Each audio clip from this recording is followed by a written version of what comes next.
আজিকার কাণ্ডে মৃতের বাড়িতে পৌঁছলো কংগ্রেসের প্রতিনিধি দল। মৃত অরূপ বন্দ্যোপাধ্যায়ের দমদমে জয়পুরে যে বাড়ি, সেখানে আশুতোষ চট্টোপাধ্যায় সহ কংগ্রেসের প্রতিনিধি দল তারা যান সেখানে এবং কথা হয় পরিবারের সঙ্গে। ঠিক কি কথা হলে পরিবারের সদস্যদের সঙ্গে জানাবেন প্রতিনিধি অরিত্রিক ভট্টাচার্য রয়েছেন এই মুহূর্তে সরাসরি। অরিত্রিক,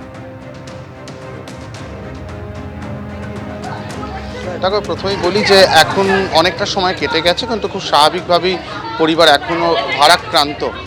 তাদের কিন্তু এই মুহূর্তে এখনো পর্যন্ত তারা পরিস্থিতি একদমই ঠিক নয়। পিসি থেকে শুরু করে বাবা, দিদি সবাই এখানে রয়েছেন, তারা অত্যন্ত ভারাক্রান্ত অবস্থায় রয়েছেন। এই শোক কাটিয়ে ওঠার ক্ষমতা বোধহয় তারা এখনও অর্জন করতে পারেননি। কংগ্রেসের প্রতিনিধি দল এখানে এসেছিলেন, তারা পাশে থাকার আশ্বাস দিয়েছেন। তারা যেটা বারবার বলেছেন এখানে যে তারা পাশে রয়েছেন, বিচার যেভাবে দাবি করার সেটা তারা করবেন। বিভিন্ন রকমভাবে তারা পাশে থাকার প্রতিশ্রুতি দিয়েছেন। তবে পরিবারের তরফে যেটা বারবার বলা হয়, একটু অরিত্রিক, কংগ্রেসের প্রতিনিধি দল যারা গেছিলেন আজকে সেখানে তার বাড়িতে ঠিক কি বলেছেন তারা শোনাবো। সব থেকে বড় কথা আপনাদের জানিয়ে রাখি, আরজিকর হাসপাতালটা নিজেই একটা যৌতুকগৃহতে পরিণত হয়েছে এবং এখানে যে ফাঁদ, এই ফাঁদ মানুষ মারার যে ফাঁদ, এ তো পরিষ্কার আজকে কিন্তু চিত্র এবং চরিত্র দুটোই পরিষ্কার। এবং আমরা মনে করছি এর সঠিক তদন্ত এবং বিচার যতক্ষণ না হচ্ছে এর কোনো কুলকিনারা পাবেন না। সামনে এখন এই ভোটের বাজার দেখবেন সব গুলিয়ে দিয়েছে রাজনীতির নাম করে। এবং আমরা মনে করি সরকারি চাকরির, পার্মানেন্ট সরকারি চাকরির ইমিডিয়েট ব্যবস্থা করা হোক এই পরিবারের জন্য এবং ক্ষতিপূরণ দেওয়া হোক। মিনিমাম 25 লক্ষ টাকা ক্ষতিপূরণ এই পরিবারকে দেওয়া হোক। এই সরকার যদি মনে করে যে এগুলো পড়ে পার পেয়ে যাবেন এবং কোনো অ্যাকশান হবে না, এ কিন্তু বাংলায় অন্তত কংগ্রেস অন্তত এর ঘোর বিরোধিতা করবে এবং আন্দোলন করবে। আর একবার কথা বলবো, অরিত্রিক ভট্টাচার্য রয়েছেন আমাদের সঙ্গে। অরিত্রিক, বাড়ির একেবারে সামনেই আমরা দেখতে পাচ্ছি পরিবারের সদস্যরা যারা এই মুহূর্তে রয়েছেন, ভয়াবহ এই দুর্ঘটনা কোনোভাবেই তারা মেনে নিতে পারছেন না। ঠিক কি বলছেন তারা, কি বক্তব্য তাদের এই মুহূর্তে? দেখো, তাদের যেটা বারবার বক্তব্য, দিদি যেন নিজের হাতে এটা দেখে, দিদি যেন নিজে দিদির কাছে গভর্নমেন্ট সার্ভিস পায়। দিদি নিজের হাতে আপনি দেখুন, কারোর হাতে দেবেন না। আপনি নিজে দেখে যারা যারা এর সাথে ইনভলভ আছে প্রত্যেকে, ম্যানেজমেন্ট পর্যন্ত, আরজিকরের ম্যানেজমেন্টও দায়ী, আরজিকরের ম্যানেজমেন্টও দায়ী এবং লিফটের লোকেরা। বুঝতেই পারছো, এখনো পর্যন্ত যেভাবে তরতাজা একটি ছেলে, 40 বছর বয়স, তার যেভাবে মৃত্যু ঘটলো সেটাকে তারা মেনে নিতে পারছেন না এবং সেই জায়গা থেকেই কিন্তু তারা তাদের বক্তব্য রাখছেন। তারা বারবার যেটা বলছেন যে এই ঘটনা ঘটতো না যদি একটু সচেতনতার পরিচয় দেওয়া যেত। আরজিকরের কর্তৃপক্ষ থেকে শুরু করে যারা দায়িত্বে ছিলেন তারা দায়ী করছেন এবং যেটা বারবার বলছেন, যাদের এখনো পর্যন্ত গ্রেপ্তারি হয়েছে বা তদন্ত আরও চলবে, তাদের যেন শাস্তির ব্যবস্থা এবং দ্রুত জামিন না হয়, এই দাবিও তুলছেন পরিবারের সদস্যরা। ধন্যবাদ অরিত্রিক তোমাকে।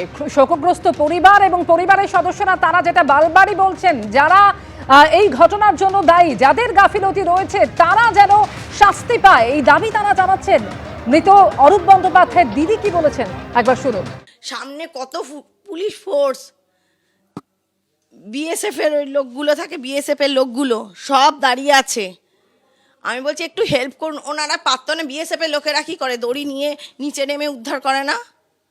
যারা মানে পড়ে যায় কুয়াতে, আমি তো দেখেছি ওরকম, যে কোনো প্রবলেম হলে তারা তো সব জায়গা থেকে, কিন্তু তাদেরকেও বলছি, তারাও কিছু করছে না। এবং তার পাশেও একটা তালা দেওয়া গেট, ওটাও খুলছে না।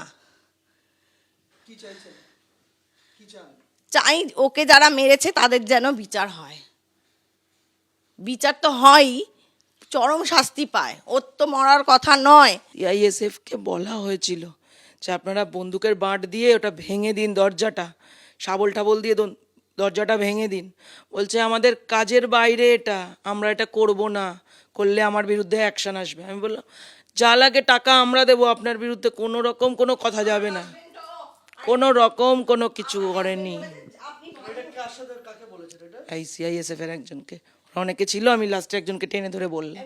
আজিকরের এই ঘটনা প্রসঙ্গে তৃণমূল নেতা কুণাল ঘোষ কি বলেছেন শুনুন। অনভিপ্রেত ঘটনা, দুর্ভাগ্যজনক ঘটনা, এটা কোনো অবস্থাতেই বাঞ্ছনীয় নয়। এটা রাজ্য সরকার সমস্ত পরিকাঠামোর ব্যবস্থা করে দিয়েছে। এবার স্থানীয় যে প্রশাসনগুলি রয়েছে যাদের দেখভাল করার কথা, কেউ চুক্তিভিত্তিক হতে পারে, কেউ ভিত্তিক হতে পারে, তো কোথায় গাফিলতিটা হয়েছে বা কোনো যান্ত্রিক ত্রুটিতে কি হয়েছে, তো এরা তাদের দায়িত্ব নিতে হবে। সেটা তো অতীন ঘোষ পরিষ্কার করে বলেছেন। এটা আচ্ছা, আমি শুধু বলছি আমরা কাউকে জাস্টিফাই করছি না, খারাপ ঘটনা দায়িত্ব নিতে হবে, কিন্তু শুভেন্দু বড় বড় কথা বলছে। আরে ওড়িশার আইসিসিউতে আগুন লেগে 10 জন পুড়ে মারা গেল, ফলে খারাপ ঘটনা। আরজি করের ঘটনা দুর্ভাগ্যজনক, অবাঞ্ছিত। যে মারা গেছে তিনি আমাদের সদস্য, মানে আমাদের সমর্থক ছিলেন, তাদের পরিবারের অপূরণীয় ক্ষতি হয়েছে। নিশ্চিতভাবে সরকার গোটা বিষয়টা দেখছে, কিন্তু এই নিয়ে রাজনীতির কোনো অবকাশ নেই। একটা ঘটনা তো যেটা হলো, সারা বিশ্বে মুখ দেখানোর অবস্থা রইল না পশ্চিমবাংলার। আর এই যে গতকালের ঘটনা, এই অত্যন্ত লজ্জাজনক। এখন লিপম্যানকে গ্রেপ্তার করছে, একে গ্রেপ্তার করছে, তাকে গ্রেপ্তার করছে। তার মানে কর্মসংস্কৃতি বলে কিচ্ছু নেই হাসপাতালে, শুধুমাত্র একটা নীল সাদা বিল্ডিং দাঁড়িয়ে আছে। বাস্তবে যে মানুষের সামান্যতম যে সুরাহা হওয়ার ব্যবস্থা এখানে নেই, এটাই তার সবচেয়ে বড় প্রমাণ।